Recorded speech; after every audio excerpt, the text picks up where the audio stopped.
네, 여러분 반갑습니다. 하나님께서 오늘 우리에게 주시는 축복의 말씀 고린도전서 2장 12절로 16절까지를 통해서 성령을 받으면, 이런 제목으로 은혜의 말씀을 나누기 전에 본문의 말씀을 제가 받들어 읽겠습니다. 우리가 세상의 영을 받지 아니하고 오직 하나님으로부터 온 영을 받았으니 이는 우리로 하여금 하나님께서 우리에게 은혜로 주신 것들을 알게 하려 하심이라. 우리가 이것을 말하거니와 사람의 지혜가 가르친 말로 아니하고 오직 성령께서 가르치신 것으로 하니 영적인 일은 영적인 것으로 분별하느니라. 육에 속한 사람은 하나님의 성령의 일들을 받지 아니하나니 이는 그것들이 그에게는 어리석게 보임이요 또 그는 그것들을 알 수도 없나니 그러한 일은 영적으로 분별되기 때문이라. 신령한 자는 모든 것을 판단하나 자기는 아무에게도 판단을 받지 아니하느니라. 누가 주의 마음을 알아서 주를 가르치겠느냐? 그러나 우리가 그리스도의 마음을 가졌느니라. 아멘. 오늘 말씀은 지난주의 말씀의 연속이라고 할 수 있습니다. 지난주에 우리가 함께 생각했던 바 누가복음 11장 11절로 13절의 말씀을 다시 한번 생각해 보십시다. 너희 중에 아버지 된 자로서 누가 아들이 생선을 달라 하는데 생선 대신에 뱀을 주며 알을 달라 하는데 전갈을 주겠느냐? 너희가 악할지라도 좋은 것을 자식에게 줄 알거든 하물며 하늘에 계신 너희 아버지께서 구하는 자에게 성령을 주시지 아니하겠느냐 하시니라. 여러분, 왜 구하는 자에게 좋은 것으로 주지 않겠느냐라고 하는 말씀 대신에 구하는 자에게 성령을 주시지 않겠느냐라고 반문하셨을까요? 로마서 8장 16절입니다. 성령이 친히 우리 영과 더불어 우리가 하나님의 자녀인 것을 증언하시나니. 그렇습니다. 제가 제 아무리 미사 여구를 동원하여 하나님은 살아계시고 하나님이 여러분의 아버지가 되시며 여러분은 하나님의 자녀라고 설득력 있게 말할지라도 그것을 쉽게 받아들일 사람이 없습니다. 그런데 성령을 받게 되면 과연 하나님은 살아계시고 그 살아계신 하나님이 나의 아버지 되는 것과 나는 그의 자녀라는 확신을 가지고 기도할 때에도 담대함으로 두려움이 없이 확신을 갖고 기도할 수 있게 되는 것입니다. 그래서 기도하기 전에 먼저 우리는 성령을 구해야 합니다. 먼저 성령의 충만함을 받을 수가 있어야 된단 말입니다. 그런 의미에서 먼저 이런 질문을 하고 싶습니다. 여러분은 참으로 성령을 받으셨습니까? 이제 오늘 본문 2장 12절에 이렇게 기록되어 있습니다. 우리가 세상의 영을 받지 아니하고 오직 하나님으로부터 온 영을 받았으니 이는 우리로 하여금 하나님께서 우리에게 은혜로 주신 것들을 알게 하려 하심이라. 우리가 하나님의 영, 즉 성령을 받게 되면 하나님께서 우리에게 은혜로 주신 것들이 무엇인지 알게 됩니다. 은혜란 기본적으로 하나님이 우리에게 값없이 거저 주신 선물이라는 뜻입니다. 에베소서 4장 32절입니다. 서로 친절하게 하며 불쌍히 여기며 서로 용서하기를 하나님 그리스도 안에서 너희를 용서하심 같이 하라. 여기서 용서하심이라고 하는 단어 카리조마이가 본문 12절에서는 은혜로 주신 것들이라고 하는 말로 번역되었습니다. 따라서 오늘 본문 2장 12절은 이렇게 번역할 수도 있습니다. 우리가 세상의 영을 받지 아니하고 오직 하나님으로부터 온 영을 받았으니 이는 우리로 하여금 하나님이 우리의 죄를 용서하심을 알게 하려 하심이라. 여러분, 하나님이 우리에게 베푸신 은혜 중에 은혜는 우리의 죄를 다 용서하신 것에 있습니다. 따라서 성령을 받은 사람은 내가 얼마나 큰 죄인인가 하는 것을 깨닫게 될 뿐만 아니라 그 죄를 나를 대신해서 피 흘려 주신 예수님의 은혜로 말미암아 죄 사함을 용서함을 받게 된다는 확신을 갖게 되어 있습니다. 그 사람은 더 이상 죄책감에 시달릴 필요가 없습니다. 진리를 알지니 진리가 너희를 자유케 하리라 하시는 말씀처럼 그 심령에 자유가 있습니다. 왜냐하면 우리 하나님께서 은혜를 베풀어 주시되 내 모든 죄를 다 용서하셨다는 것을 성령께서 알게 해 주셨기 때문입니다. 다시 한번 질문합니다. 여러분은 성령을 받으셨습니까? 그래서 하나님께서 여러분에게 베푸신 죄 사함의 은혜를 알고 있습니까?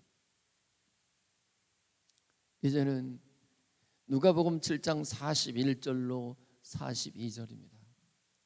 빚주는 사람에게 빚진 자가 둘이 있어 하나는 500데나리온을 졌고 하나는 50데나리온을 졌는데 갚을 것이 없으므로 둘 다 탕감하여 주었으니 둘 중에 누가 그를 더 사랑하겠느냐. 여러분, 빚을 졌습니다. 근데 갚을 것이 없는 거예요. 그런데 주인이 그들을 사랑함으로 그 빚을 다 탕감하여 주었대요. 여기 탕감하여 주다라고 하는 이 단어 역시 카리조마이입니다. 오늘 본문 12절에 은혜로 주신 것들이라고 하는 말과 똑같은 단어입니다. 따라서 본문 12절은 이렇게도 번역할 수 있습니다. 우리가 세상의 영을 받지 아니하고 오직 하나님으로부터 온 영을 받았으니 이는 우리로 하여금 하나님께서 우리의 빚을 다 탕감하여 주었음을 알게 하려 하십니다. 여러분, 주님이 나를 사랑하셔서 내가 갚을 것이 없는 죄가 있었는데 그 빚을 다 탕감하여 주었다고 생각하는 사람은, 이것을 알게 된 사람은 반드시 주님을 사랑하게 되어 있어요. 마음을 다하고 목숨을 다하고 뜻을 다해서 하나님을 사랑하게 되어 있어요. 하나님을 사랑한다는 것은 무엇이라고 했던가요? 요한일서 5장 3절, 하나님을 사랑하는 것은 이것이니 우리가 그의 계명들을 지키는 것이라. 그의 계명들은 무거운 것이 아니로다. 그렇습니다. 성령을 받게 되면 우리 하나님이 갚을 수 없는 내 빚을 다 탕감해 주셨다고 하는 것, 거기에서 하나님이 나를 이처럼 사랑하신다고 하는 것을 알게 되고, 그리하여 주님을 사랑함으로 주의 계명들을 지키게 된다고 하는 것이에요. 그런 의미에서 묻습니다. 여러분은 성령을 받으셨습니까? 그래서 여러분이 갚을 수 없는 빚을 주님이 다 탕감해 주셨다고 하는 것을 알고 있습니까? 세 번째, 로마서 8장 32절입니다. 자기 아들을 아끼지 아니하고 모든 사람을 위하여 내어주시니까 어찌 그 아들과 함께 모든 것을 우리에게 주시지 아니하겠느냐. 여기서 주시지에 해당하는 말이 역시 카리조마이, 오늘 본문에 은혜로 주신 것이라고 하는 말과 똑같은 단어입니다. 이전의 성경에 우리 은사로 주시지 않겠느냐로 번역했는데 좀 더 정확하게 보냐면 은혜로 주시지 않겠느냐. 그렇습니다. 하나님은 우리에게 모든 것을 은혜로 값없이 선물로 주셨습니다. 저와 여러분의 목숨을 하나님이 거저 주셨어요. 우리가 이 세상에 태어나기 전에 이 목숨, 이 생명을 얻을 만한 자격을 미리 구비한 사람이 없어요. 내가 이 목숨, 이 생명을 가지고 있는 것 하나님의 전적인 은혜예요. 공기 중에 산소를 하나님이 거저 주셨어요. 그러므로 우리는 호흡할 때마다 내가 하나님의 은혜로 살고 있구나 고백할 수밖에 없게 되죠. 하늘에서 내리는 비도 우리 인간이 만들어낸 것이 아니고 하나님이 거저 주신 선물이에요. 그 비로 말미암아 곡식이 있고 과일이 익어서 우리가 그것을 먹게 된다고 볼 때에 사실은 우리가 먹고 마시는 것 자체가 하나님의 은혜예요. 우리가 지금 살아가고 있는 것 중에 단 한 가지라도 빠짐없이 다 하나님의 은혜예요. 내 생명 자체가 하나님의 은혜란 말입니다. 그런데 자기 아들을 아끼지 않고 주신 것이 은혜래요. 아들 예수님 우리에게 주셨다고 하는 뜻은 무엇입니까? 요한일서 5장 12절 아들이 있는 자에게는 생명이 있고 하나님의 아들이 없는 자에게는 생명이 없느니라. 여러분, 아들 예수님을 우리가 받았다고 하는 것은 아들 예수님이 가지고 있는 영원한 생명을 얻게 되었다는 뜻이에요. 이 영원한 생명은 부활의 생명입니다. 이 생명은 사망 권세를 이기는 생명입니다. 이 생명은 지옥의 권세를 이기는 생명입니다. 이 영원한 생명을 가지고 있는 사람들은 그래서 죽음을 앞에 두고도 전혀 두렵지 않습니다. 여러분, 이 생명을 소유한 사람의 간증이 무엇이라고 했던가요? 이사야서 38장 19절 사한 자 곧 산 자는 오늘 내가 하는 것과 같이 주께 감사하며. 여러분, 하나님이 내게 오늘 이 목숨을 주신 것도 은혜요. 예수 그리스도의 생명을 주셔서 영원히 살게 하신 것도 은혜일진데 이러한 은혜, 생명의 은혜를 받은 사람들은 언제나 어떤 일을 당해든 범사에 감사하게 되어 있어요. 그런데 이 생명의 은혜를 받게 되었다는 것을 어떻게 알게 되었다고요? 제가 여러분에게 잘 설득력 있게 설명해서 알게 되는 것이 아니고 성령을 받은 사람은 이것을 알게 되는 거예요. 하나님 내게 생명의 은혜를 주셨구나 하는 사실 말입니다. 묻겠습니다. 여러분은 성령을 받으셨습니까? 그래서 하나님 여러분에게 생명의 은혜를 주셨음을 알고 있습니까?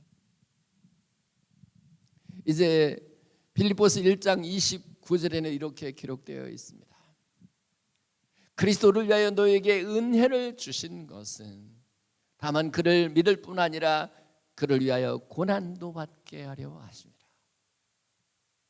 그리스도를 위하여 너에게 은혜를 주신 것이라고 하는 말과 오늘 본문 12절에 은혜로 주신 것이라고 하는 단어가 똑같은 역시 카리조마입니다.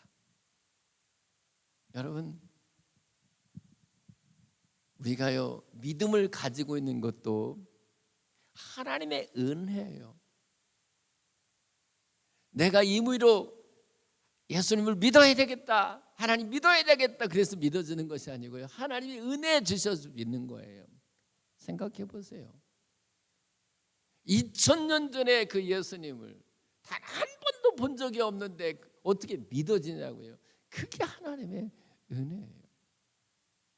그런데 더 큰 은혜는 뭐냐면 고난도 받게 하시는 거예요.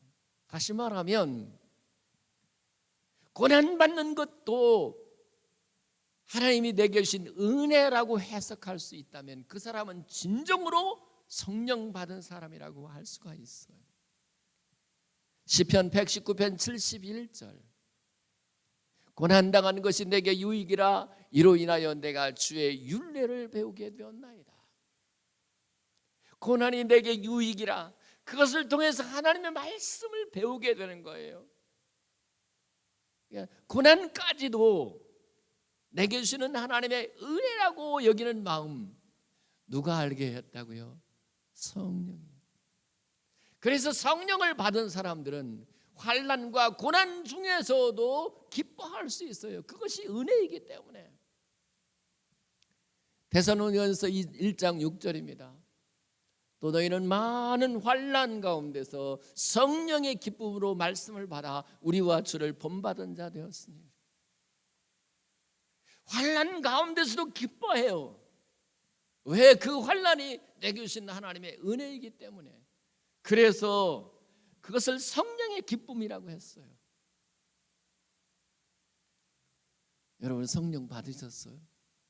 그러면 여러분이 환난과 고난과 시련 앞에서 어떻게 반응하는지를 보면 알아요. 성령 받은 사람들의 마음을 좌절과 절망으로 끌어갈 것이 하나도 없어요. 다시 묻습니다. 여러분은 성령을 받았습니까? 그래서 고난 가운데서 지금 기뻐할 수 있습니까? 여러분 성령을 받았습니까? 그래서 하나님 내게 생명의 은혜를 주셨음을 알고 있습니까? 여러분 성령 받으셨어요?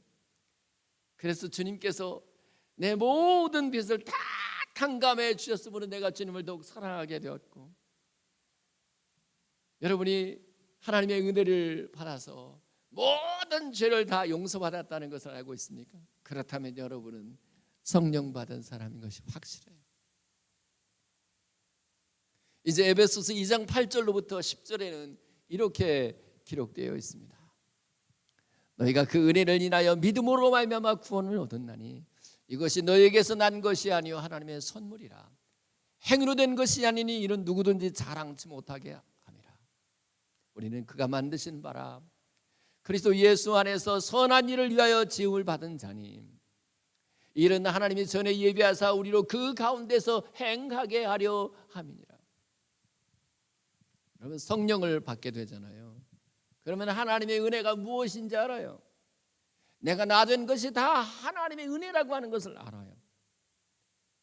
고린도서 15장 10절 내가 나 된 것은 하나님의 은혜로 된 것이니 내게 주신 그의 은혜가 헛되지 아니하여 내가 모든 사도보다 더 많이 수고하였으나 내가 한 것이 아니오 오직 나와 함께 하신 하나님의 은혜로다. 다른 모든 사도보다 내가 더 많이 수고했는데 나를 자랑하고 싶지 않아요. 왜요? 모든 것이 다 하나님의 은혜이기 때문에. 그래서 여러분 성령을 받은 사람들은 하나님이 내게 주신 은혜가 무엇인지 깊이 알게 되고 은혜를 아는 것만큼 자기를 자랑하거나 자기를 드러내거나 자기를 나타내기를 두려워해요. 오직 성령으로 봉사하고 예수로만 자랑하게 되어 있습니다. 무엇보다도 이게 성령을 받아서 하나님의 은혜가 무엇인지 아는 사람은 하나님이 나를 만드셨다는 걸 알아요. 그리스도 안에서 선한 일을 위하여 지으셨다는 걸 알아요. 그리스도 안에서 지으셨다는 것은 새로운 피조물로 나를 만드셨다는 말이죠. 고린도후서 5장 17절 누구든지 그리스도 안에 있으면 새로운 피조물이라 이전 것은 지나갔으니 보라 새 것이 되었도다. 무슨 말이냐면 정말 성령을 받으면 그 성령으로 내가 born again 완전히 새로 태어났다고 하는 것이 스스로 알게 돼요. 그러니까 성령을 받기 전과 받은 후가 달라도 너무 달라요. 그 생각이 다르고 그 언어가 달라지고 그의 삶이 달라져요. 그러니까 이 성령 받은 사람의 결정적인 증거가 무엇이냐 그럴 때는 하나는 절대로 자기를 자랑하지 않고 하나님만 자랑하고 예수님만 자랑할 뿐만 아니라 내가 거듭났다고 하는 것을 알아요. 누가 설명하지 않아도 알아요. 아, 내가 성령으로 새로 태어났구나. 내가 거듭났구나. 이제는 내가 선한 일을 위하여 지으심을 받았구나. 그래서 이제 그 안에서 행하게 돼요. 그러니까 행함 있는 믿음을 보이면서도 그 행함이 자기의 자랑이 되지를 않아요.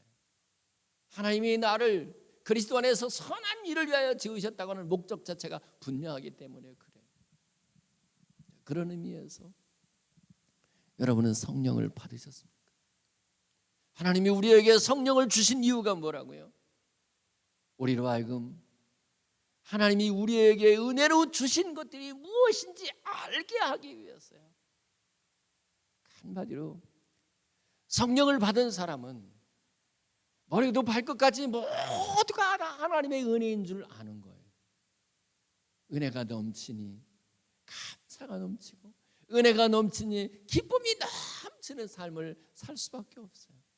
그러니까 항상 기뻐하라, 쉬지 말고 기도하라, 범사에 감사하라는 이 말씀들은요, 실은 성령을 받은 사람들이 적용할 수 있는, 그 외의 사람들은 항상 기뻐하는 거 불가능해요. 범사에 감사할 수가 없다고요. 다시 묻겠습니다. 여러분은 성령을 받으셨습니까? 저는 혹시 나 성령 받은 적이 없는 것 같아 라고 생각들거든. 이 말씀을 듣는 여러분에게 주의 성령께서 지금 이 시간 임하시기를 예수 그리스도의 이름으로 축복합니다. 이제 오늘 본문 14절에는 이렇게 기록되어 있습니다. 육에 속한 사람은 하나님의 성령의 일들을 받지 아니하느니 이는 그것들이 그에게는 어리석게 보이며 또 그는 그것들을 알 수도 없나니 그러한 일은 영적으로 분별되기 때문이라. 여러분, 성령의 일들을 받은 사람들, 즉 성령을 받은 사람들은 육에 속할 수가 없어요. 우리는요, 영에 속하든지 육에 속하든지 둘 중에 하나예요. 양다리를 거칠 수가 없어요. 성령에 속한 사람들, 하나님의 영을 받은 사람들은 어떤 경우에도 육에 속한 사람일 수가 없어요. 육에 속한 사람의 모습이 뭔지 아십니까? 고린도전서 3장 3절입니다. 너희는 아직도 육신에 속한 자로다. 너희 가운데 시기와 분쟁이 있으니 어찌 육신에 속하여 사람을 따라 행함이 아니리요. 여기 육신이라고 하는 말이 오늘 본문의 육이라고 하는 말과 같은 똑같은 헬라어 사락스예요. 성령을 받지 않은 사람은 어쩔 수 없이 육에 속하고 육신의 일이 나타나요. 그 육신의 일이 뭐냐면 시기와 분쟁입니다. 에베소 4장 3절입니다. 평안에 매는 줄로 성령의 하나 되게 하는 것을 힘써 지키라. 여러분, 성령은 우리를 그리스도 안에서 하나 되게 하세요. 아니, 그리스도 안에서 우리가 한 몸이고 한 지체인 것을 알게 하십니다. 여러분, 우리가 한 지체고 한 몸이라고 하면 교회 안에서 어떤 형제가 어떤 일로 칭찬을 받고 그리고 박수를 받으면 그 일을 두고 시기하고 질투할 일이 없어요. 왜? 그 형제의 칭찬이 나를 향한 칭찬과 똑같기 때문에, 우리가 하나이기 때문에. 성령 받은 사람은 그 의식이 있어요. 그런데 성령을 받지 못한 사람은 성령의 하나 되게 하심이 무엇인지도 알지 못하기 때문에 육에 속한 사람의 모습, 시기와 그 가운데 분쟁이, 분열이 나타나는 것이에요. 여러분, 가정에서는 부부가, 교회에서는 성도들이 만약에 서로 시기하고 분쟁하고 분열하고 다투고 있다면 그것은 결코 성령을 받은 사람의 모습이 아니라고 하는 것을 깊이 깨닫기를 바랍니다. 여러분, 성령을 받았으면 시기와 분쟁 대신에 서로 평안에 매는 줄로 성령이 하나 되게 하는 것을 힘써 지켜가시는 저와 여러분들 되실 수 있기를 축복합니다. 이제 오늘 본문 15절에는 이렇게 기록되어 있습니다. 신령한 자는 모든 것을 판단하나 자기는 아무에게도 판단받지 아니하느니라.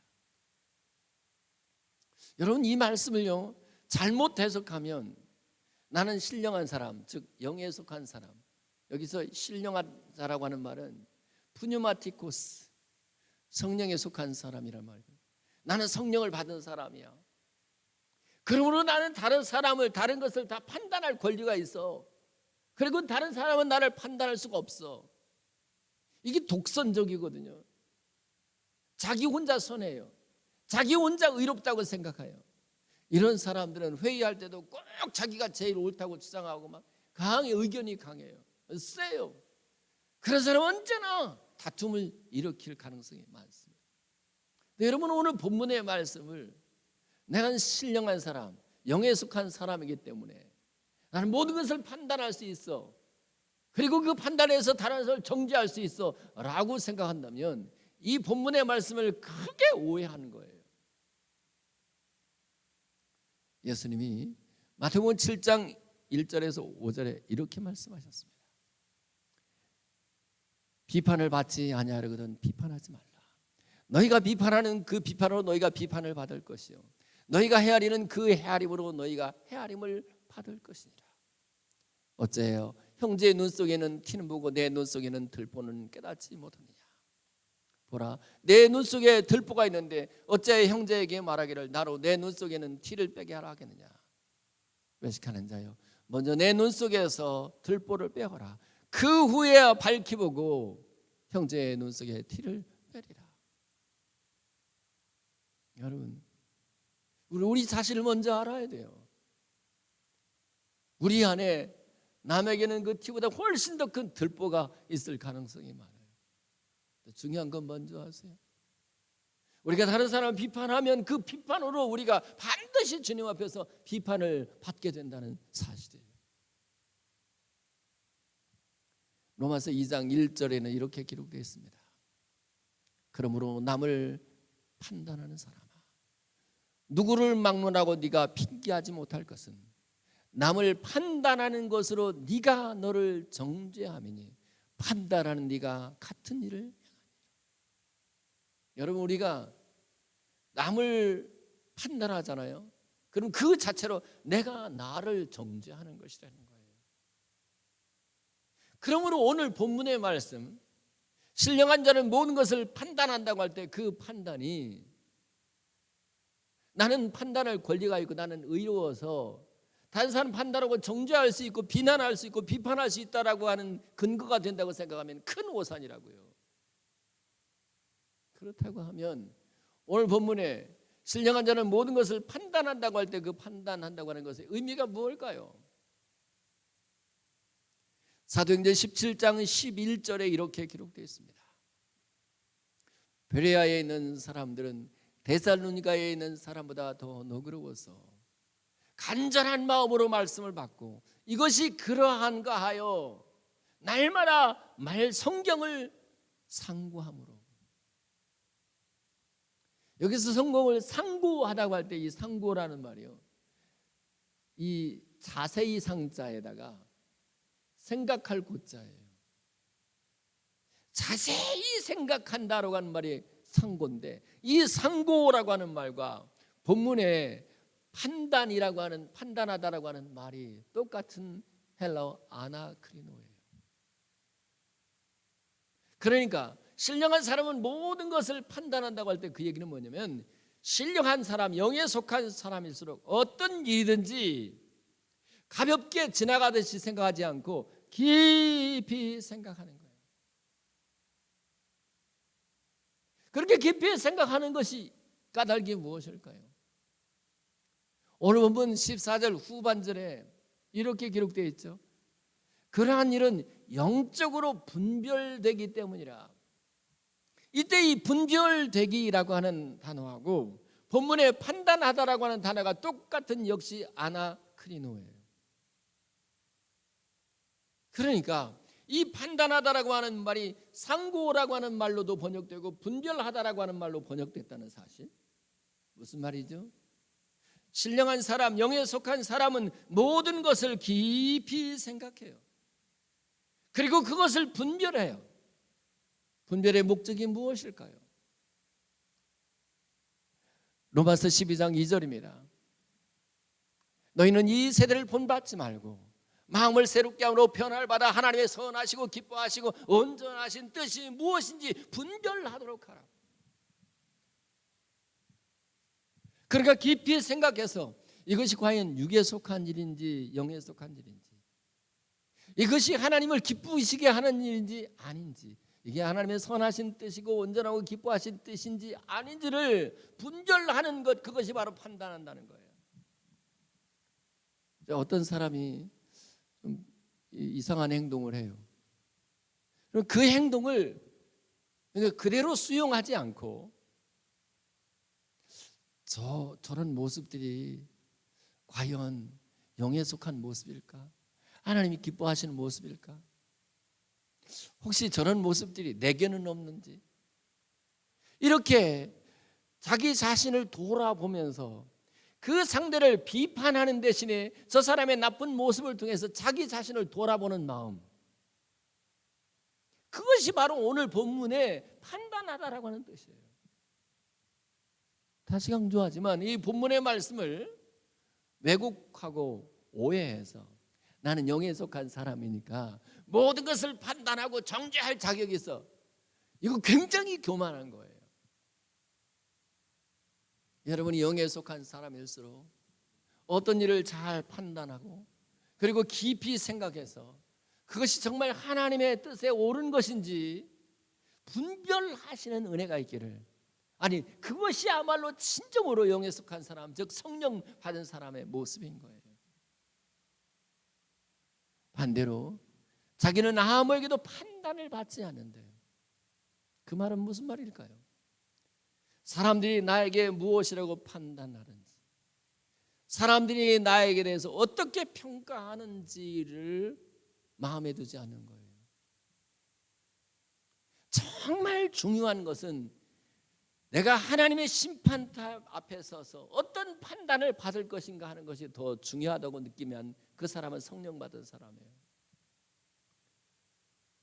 로마서 14장 10절에 이렇게 기록되어 있습니다. 네가 어찌하여 내 형제를 비판하느냐, 어찌하여 내 형제를 업신여기느냐, 우리가 다 하나님의 심판대 앞에 서리라. 하나님의 심판대 앞에 서서 그날 하나님이 나를 어떻게 판단하실 것인가, 이것을 더 많이 염두에 두고 산다면 그는 성령 받은 사람이에요. 여러분도 그렇겠지만 저도 그래요. 그날 하나님 앞에 섰는데, 심판대 앞에 섰는데 하나님이 나를 판단하실 때 너를 도무지 모르겠다, 이런 판단 받는다면 이것처럼 끔찍한 일이 또 어디 있겠어요? 여러분들, 사람들이 여러분을 어떻게 평가하는지, 여러분들에 대한 세상 사람들의 소문이 무엇인지, 사람들이 여러분을 어떻게 판단하시는지, 물론 그거 신경 써야 될 대목이겠지만 진짜 성령 받은 사람들은 하나님이 오늘 내가 하는 생각, 내가 하는 이 말, 내가 하는 행동을 어떻게 판단하시고 마지막 내일 내가 하나님 앞에 섰을 때 어떻게 내가 판단받을 것인가를 생각하고 살잖아요. 그런 사람들 앞에서도 비평의 대상이 될 이유가 없어요. 아니, 비평의 대상이 된다고 할지라도 두렵지가 않아요. 여러분, 그런 의미에서 여러분은 성령 받으셨습니까? 성령 받은 사람들은 반드시 무슨 일이든지 깊이 생각해요. 그리고 그것이 하나님의 선하시고 기뻐하신 온전하신 뜻인지 아닌지 분별할 수 있게 돼요. 그런 점에서 판단하게 되는 거예요. 다른 사람을 판단해서 정죄하자는 것이 아닌 것을 기억하십시오. 성령 받은 사람들은 하나님의 판단의 어떤가가 더 무섭게 느껴지는 마음이 있는 거예요. 이제 마지막으로 오늘 본문 16절에 이렇게 말씀이 이어집니다. 누가 주의 마음을 알아서 주를 가르치겠느냐, 그러나 우리가 그리스도의 마음을 가졌느냐. 여러분, 주의 마음을 알아서 주님을 가르칠 사람은 세상에 하나도 없어요. 애초에 없어요. 다행스러운 것은 성령을 받은 사람은 그리스도의 마음을 가졌다라는 거예요. 그러니까 여러분이 성령을 받았는지 여부는 여러분 자신이 알아요. 내게 그리스도의 마음이 있는지 없는지. 빌립보서 2장 5절로부터 8절입니다. 너희 안에 이 마음을 품으라. 곧 그리스도 예수의 마음이니 그는 근본 하나님의 본체시나 하나님과 동등됨을 취할 것으로 여기지 아니하시고 자기를 비어 종의 형체를 가지사 사람들과 같이 되셨고 사람의 모양으로 나타나서 자기를 낮추시고 죽기까지 복종하셨으니 곧 십자가에 죽으십니다. 여러분, 그리스도의 마음을 가졌다고 하는 것은 자기를 낮추는 마음이에요. 예수님 자신이 나는 마음이 온유하고 겸손하니라 그래요. 겸손하고 온유한 마음을 가졌다면 그는 성령 충만한 사람이에요. 그리고 그 겸손하고 온유한 마음, 자기를 낮추는 마음을 가진 사람의 결국이 뭔지 아세요? 예수님이 그랬던 것처럼 십자가를 지고 죽는 거예요. 내 옛사람이 죽는 거예요. 자기를 부인하고 십자가를 지고 주님의 길을, 십자가의 길을 가는 사람이에요. 이제 말씀을 맺습니다.